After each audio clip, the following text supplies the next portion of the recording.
뜨면 눈부신 아침 햇살과 모닝콜로 너와 시작하는 하루, 마치 내 인생의 포커스가 지금에 맞춰진 걸까.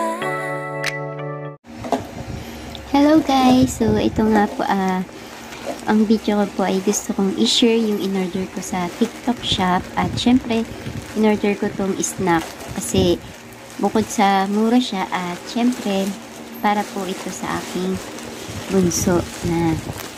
So ito guys, ipapakita ko nga itong na-order ko at talagang nagustuhan ng bunso ko yung snack. So maganda to, pwede po siya pang giveaway sa mga Christmas or sa mga party. At talagang swak po siya sa budget. And syempre habang binibidyoan ko to, pakulit yung aking bunso.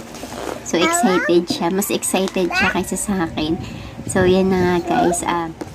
Dito sa sobrang kulit ng aking bunso, hindi ko na malaya na nakapost pala yung aking video. So, hindi ko na-record yung pag-open ko nitong item na to, na snack na mga binili ko, in-order ko. So, nag-stop na siya dyan. Pagka, ko guys, nag-stop na siya kasi nakapost na siya. So, picture na lang po ang ipapakita ko at konting video na lang po ang naipapakita ko sa aking in-order. So, dito na nga guys, nag-stop na yung aking record. Hindi ko alam na hindi na siya na-record. So, ito yung na-order ko, 6 packs snacks guys. At may assorted chocolate. Meron din naman cookies, butter cookies. At meron din siyang cookies, chocolate cookies. At syempre, meron pang mga dalawang klaseng flavor na may likes po na chocolate and orange. So, ito nga guys, ang isa naman po assorted na milk biscuit. So, ito na lang po yung na-order ko guys. And inopen ko siya para po sa bunso ko. So, mas excited siya sa akin na ma-open to. So, natuwa ako sa in-order ko kasi nagustuhan ng aking baby. So, sa mga gustong mag-order nito at swak po siya sa budget, 170 pesos po guys. So, lahat ng pinakita kong picture at itong video na to, yan po lahat ng laman ng aking in-order. So, sa mga gustong mag-order nito guys, maganda po siya. Mabilis pa dumating. Sa TikTok shop ko lang siya in-order. At sulit po yung aking pinili. Pwede po siya pang giveaway sa mga party or Christmas.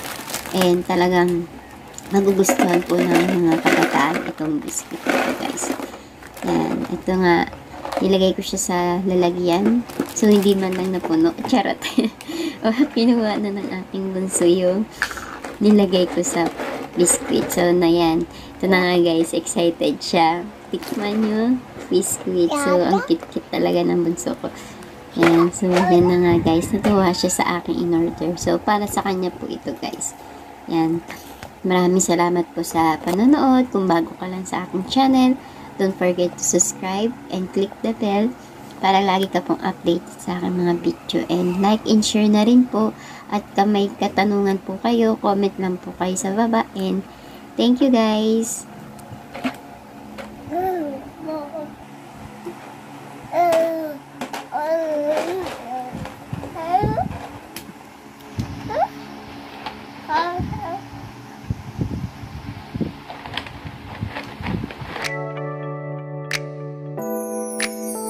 따뜻한 모닝커피의 향